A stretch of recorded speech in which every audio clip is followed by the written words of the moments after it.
Hey, anybody in the sound of my voice? In a couple of minutes, we're about to start the next reading in our afternoon reading series here at the spoken word stage.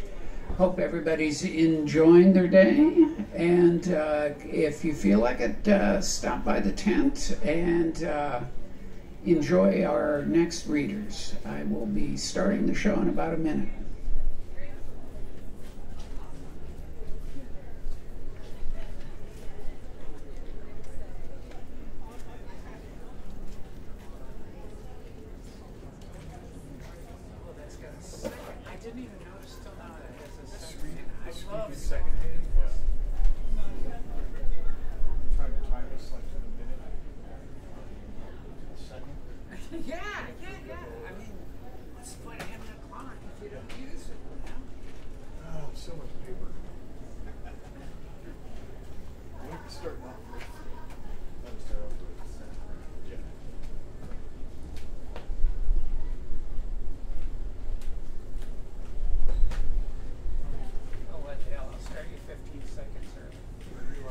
Hello, folks. We've got some special guests here for the next half hour in our afternoon reading series. We have the Reservoir Dogwoods.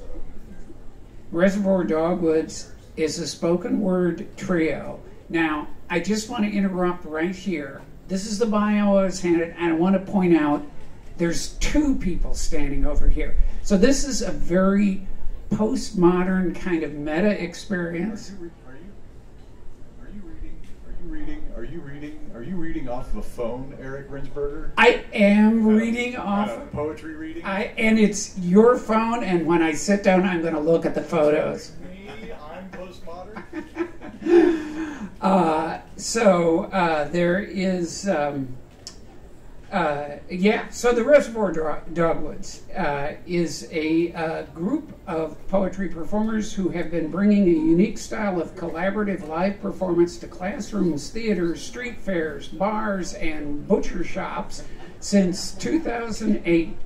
With a saucy blend of humor, drama, street smarts, literary acumen, homespun, wisdom, worldly events, personal catharsis, and bawdy pokes at the human condition, the Dogwoods bring enthusiasm and poignancy to every performance. Each has an established individual style, and together they are an amplified juggernaut of poetic expression.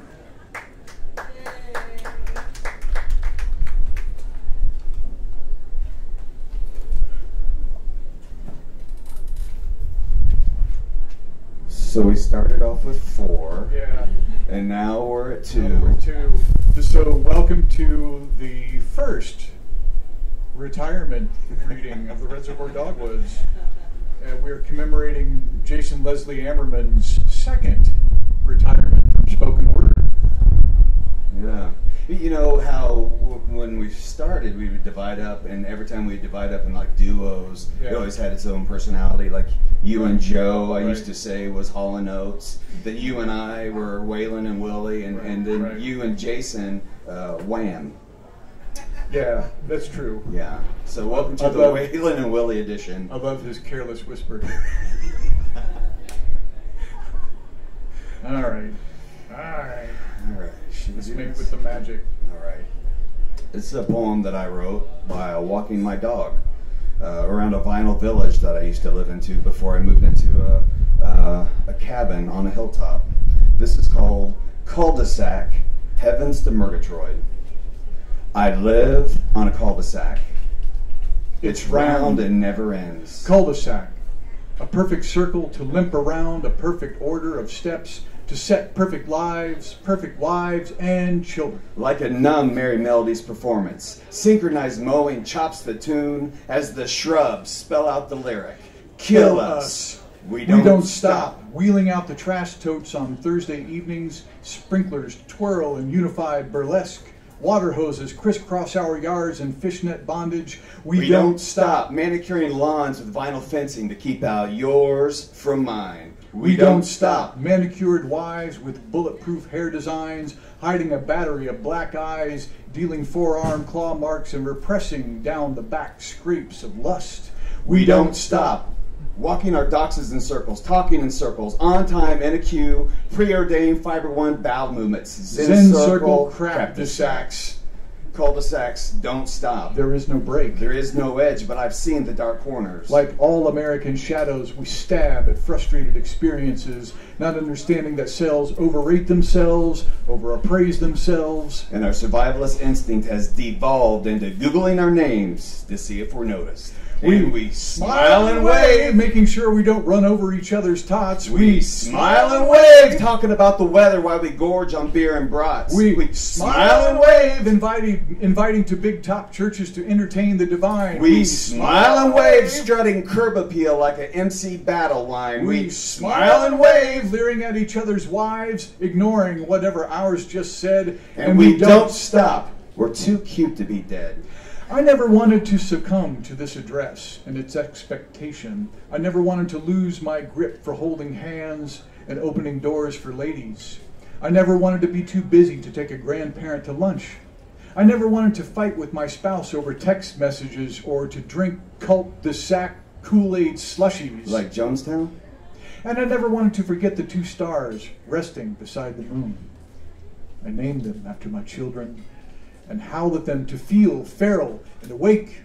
I want to make cattail spears for woolly mammoth hunts down by the creek with tribal tattooed children. I want a landscape with possum and turkey vulture totem poles and mulch Dick Cheney in a kayak. Yes, little man in a boat. I want clover and dandelion erections as I slather my body with honey and sting your beehive. And I want to gather the lawn chemicals and all the dog dew in this neighborhood and make a bomb to blow your mind. And I want to bull through the silvoposturing with a pas de deux. Or maybe I could just move. Maybe. But we don't stop. This wedding ring around the rosy human death dance cul-de-sac. We don't stop, never pausing to breathe, never breaking the dizzying spin cycle. We don't stop. Revolving as we curtsy with suspicion Until we all fall down. What's next?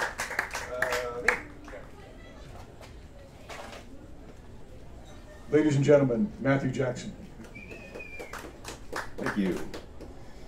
This is a poem I wrote about my grandparents. It's called Secrets of Bus Drivers. Ladies in dour dresses and pin-curled hairdos en route from Nashville to Indianapolis sneered as they pointed out of the bus window at the young woman sweeping her gabled porch.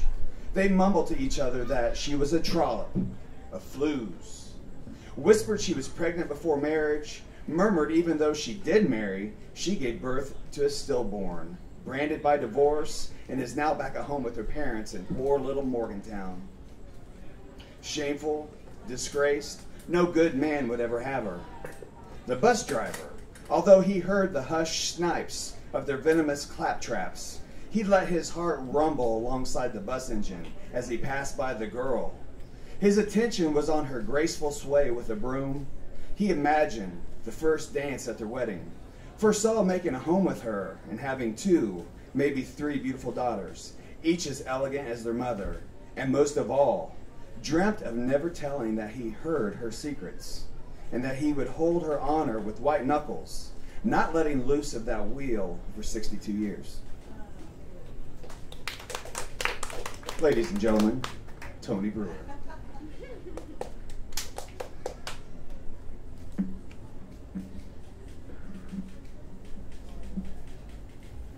Spark. The human body is capable of amazing feats when faced with unrelenting stress and anxiety.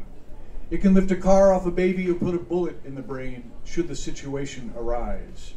And even realize when a house grown up in is no longer a home, and toys once played with were never just toys, and it was never just playing. My wrist is a lever of love, ending in a fist of bone, and I hold on like grim death. My heart is a filter that intakes the sour atmosphere my lungs inhale, turns it into blood or bile, or sinews wrapped around the red rim of my loose muscles to shield what's left of the egg I came from. I was there only once, and it was night, and I wasn't driving, so let's see if I can tell you how to get back. My mouth is a trap, my tongue the bait, And at the center of it all are atoms, screaming in orbits, praying to their sullen gods they never split apart. My legs are twin battering rams, sparking butterfly tsunamis with each hard soul stride. And the trees I hug are splinters in the skin of the earth, slowly sloughing off this little flake. But a gun is an extension of the fist. Just squeeze and a punch explodes. It's okay if it's only a target. The human soul contains a lifetime and just a moment more until the vessel drains and refills, drains and refills, drains and refills and spills over into other cups and pants and jar heads and so lives on, ever pumping out the rhythm like a toy drum tattoo, never as regular as we'd hoped or as easy as a march, and never the home it seems until I'm nearly out the door. My face ends where air begins, and the tension at that last border is a breath, and a snort, and a kiss. And at its end, a tame body wrapped in accumulation like an egg within its shell. But the human existence is no trap, and not nearly as structured as a game, and so becomes a catalog of sleep, where the waking mind calls body into being with mechanics while my weariness strikes hard and deep. And I do grow tired, my friends, my lovers, of these movements, of combinations of spiritual permutations and visions, of my sleeping mind still attached to a lizard brain at base of neck, who constantly calls the quarters as if a seance were in effect, and then the table rises and knocks, and I lose the ticking of all clocks, but I never can quite tell where all the noise is coming from.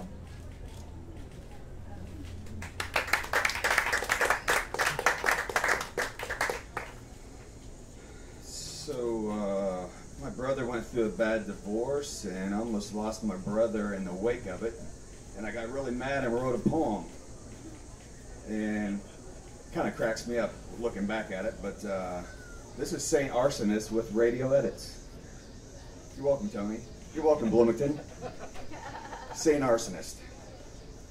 In the family room, where you swung your maul and ripped chopped limbs, where you poured gas and lit a match, where the dry furniture pops and smolders.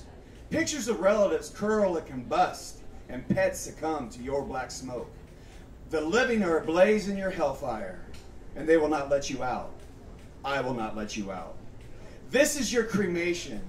They invoke generations of their log-split family tree to take part of this ceremony. Demon, this is their right. This heat feels right. I welcome blisters on my skin, and the flames tickle my grin. This fire cleanses your possession of that family and how you wanted them to save and deify you. Your husband made offerings at your wobbly altar. His sacrifices dry-heaved your comfort and paranoia and ethereal sensitivities. But even God has schizophrenia, Jehovah, to Allah. And as you commanded embrace, the family's laying on of hands passed through your vapor and humorless religion. There was no atoning, no covenant, no way to wipe away the essence of a hungry ghost. Your chair at the dinner table where the family washed your feet and spoon-fed you a sound mind is torched. They throw your antipsychotic pillbox into the fire as celiac sizzle sparks. And they're glad you never took your prescriptions. They're glad you never wore your bulimic petite straitjacket. It's better this way. It's better you never smiled after they painted the enamel back on your teeth. It's better you sucked on urinal cake breath mints to mask the acid in your mouth. It's better that your uterus missed that left turn in Albuquerque. It's divine. The family finds delight in this napalm vigil. They poke fun at your broken axe handle and ash steeple. They joke how your skeleton will remain the fire dog on their hearth forever. Their ancestors carve A-D-O-R-E on your breastplate, and they laid it on the mantle as a gag. Your brother-in-law sings 90s ballads, plays them like your delusions on a xylophone made from your rib bones. That's funny. The family likes to tease. The clan ignites joy as their fingers burn away, to never feel your presence again. They rest in peace as their own bodies are engulfed. They relish this fire. I relish this fire.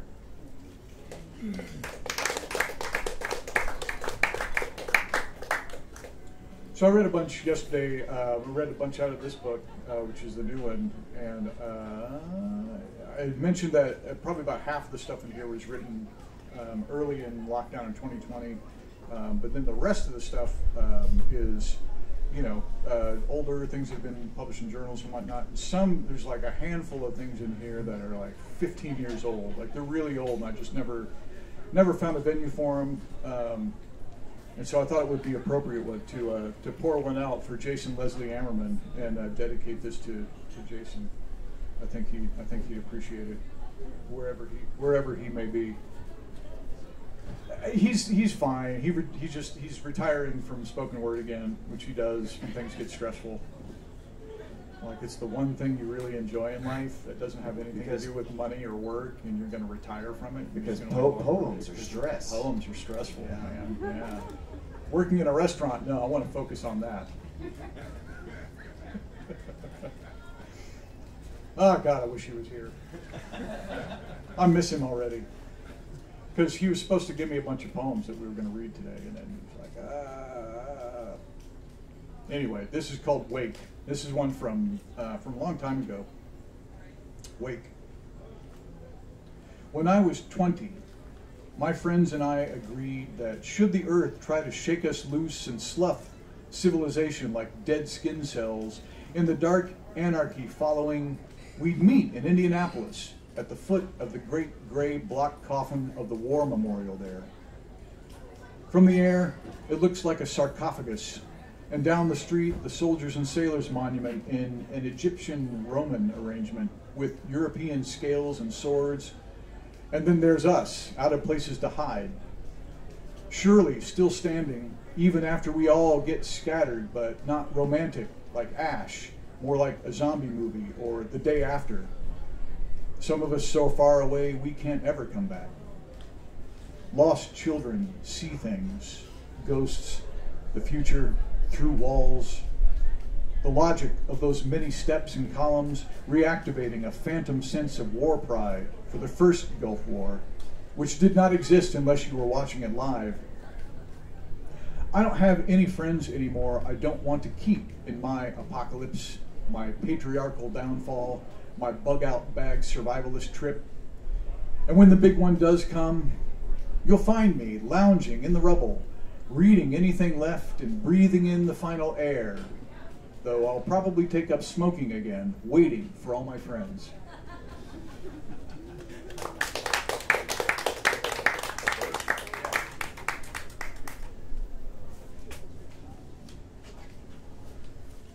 See, that's the thing, is if you don't show up to a Reservoir Dogwoods gig, we kind of rag on you mercilessly. Yeah. In this poem, I will be playing the part of Jason, so if I screw it up, we can blame Jason. I will be playing the part of Tony Brewer. Typecast.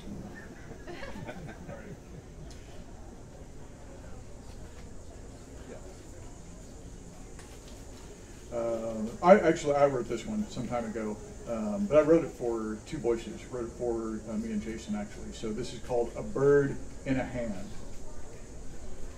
Once upon a time, There was a bird, covered in oil and dying. lying broken on a beach. This is a familiar tale, Sad but true. and its telling became an industry. That told you once, If it's told you 10,000 times, you are not the solution. You are part of the problem. You're killing us. You're killing me. You don't even like birds, do you? And So so the cycle is complete complete.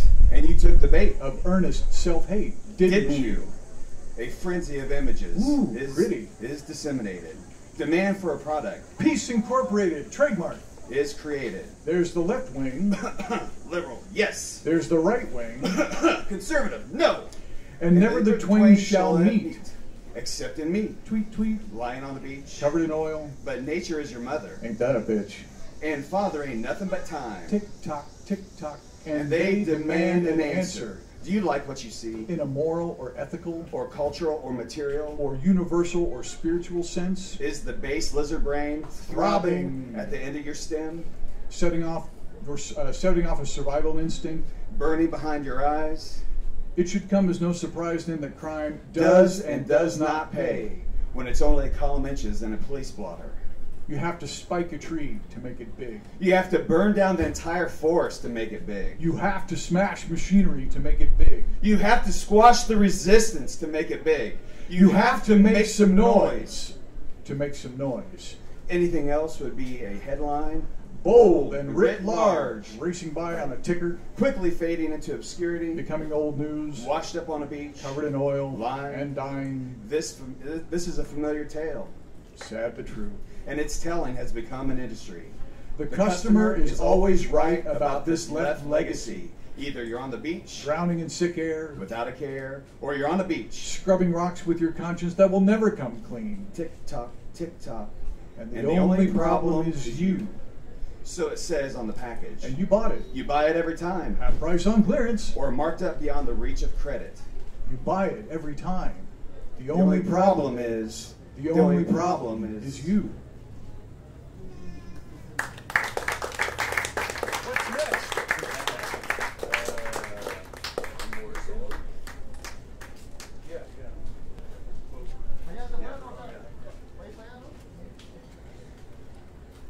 This is a poem called Words Are War Paint, Awakening. The tallest wall in the world is a word. The tallest wall in the world is a word. The tallest wall in the world is a word. Words are war paint. Contriving a cattle mentality and trampling our wits smears freedom across cement sidewalks and asphalts of society, keeping us separate from each other, keeping us separate from soil. I want to run.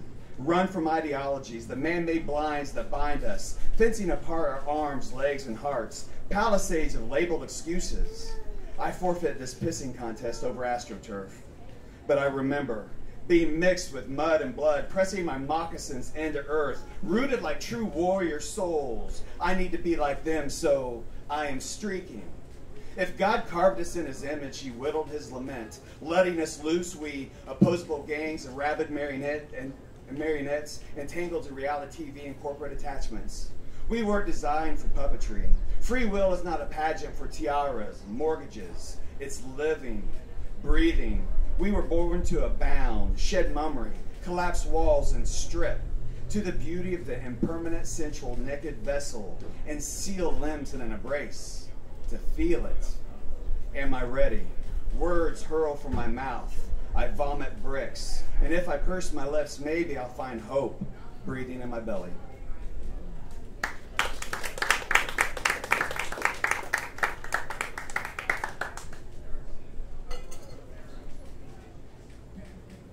It's appropriate for Jason Emmerman's farewell reading. For him not to be here. For him not to be here, for him to blow it off.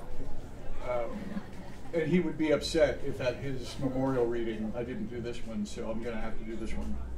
Jason, wherever you are, in Indianapolis working in a kitchen, or managing a kitchen, he's not really working in a kitchen. He's probably working behind the bar.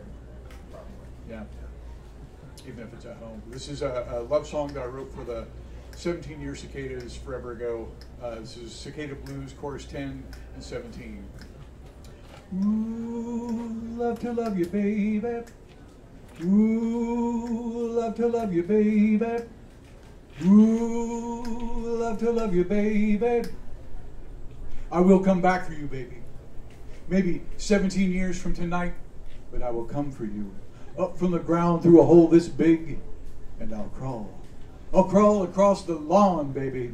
Drag my freshly hatched ass over sidewalks and quiet city streets just to get you to come to me. I'll climb the most convenient tree I find and shed this hard, crusty exterior and back out of my pupil state. And when I'm dry and strong enough and I unfurl my clear wings, I will call to you, call to you, call to you, call to you, and I hope you'll hear me among the million brothers in this humble acre alone, vying for your attention, and that you'll come to me. Come to me now, baby. Please don't make my soul wait on the cold ground another 17 long years. Come land on my beach branch and we'll make sweet butt-to-butt love and place our progeny within the spent sapling soiled pulp under a heavy haze of June on a long-lost Indiana afternoon. and then together we'll die. Ooh, love to love you, baby. Ooh, love to love you, baby.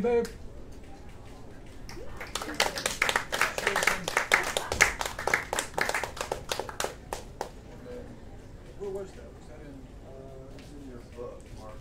Yeah. Give us a moment.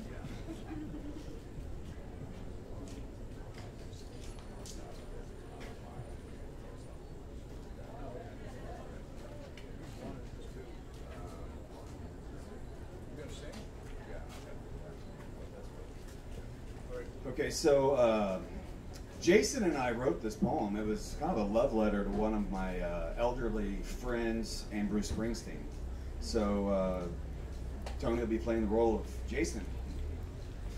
So I showed up never having read this or done it in live before. Yeah, this could be a train wreck. Which is, so, yeah, you know, in keeping with the spirit.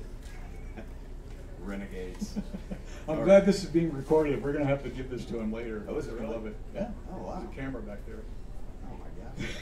All right, so this is. You're doing great, man. Yeah, no pressure. I wanted this, memorialized here. All right, so born to run on anything. You're welcome, Bloomington. Yes, here we go. Born down in a dead man's town. The first kick I took's when I hit the ground. Ground is not a capacity. Its accommodations consist of rocks, sand, and volcanoes, and will happily jar your damn brains out upon impact. And she refuses to believe in gravity. She's weightless as she runs, even when weighty words try to pull her down. She knows nothing good ever came from camping out and wondering what the stars were talking about as people comfort themselves into the misery of the city. Folks like her may ask for a hand or bend an ear, but they'll never stop running. They are blameless as they run, even when the memories of past loves try to hold them down. But you end up like a dog that's been beat too much, but you spend half your life just covering up. I was born to run on anything. I was born to run on anything. And she looked at me after the hardest swallow and said, "You caught me on my lowest days and weeks. You see, I'm on a medical journey. The tumor behind my sternum is like plastique, wiring my windpipe and pumping blood to a timer. I'm only 71 and still running up mountains every minute of my time. So much for my smile. I chew my bottom lip to hide the quiver. So much for my heart. It sinks down to beat my poor guts, twisting in the fear of my wife's funeral. She may continue to shine on like a jewel in the tiara of Atlantic City. So much for my love. So much for my heart. It sinks down to beat my poor guts, twisting in fear of my wife's funeral. So much for my soul. It will jump from my flesh to pursue her no matter where she runs. So much for my love.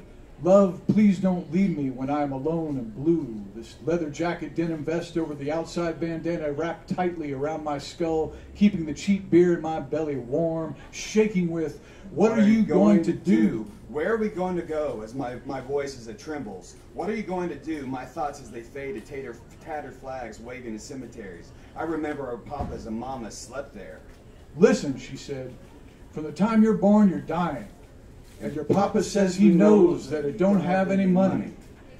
I've accepted that, though I'm having a tough day, and I'm still breathing this runaway American dream, riding through mansions of glory and suicide machines. Hitched to politicians refusing to see, preachers refusing to hear, fathers refusing to teach, mothers refusing to love, children refusing to be born.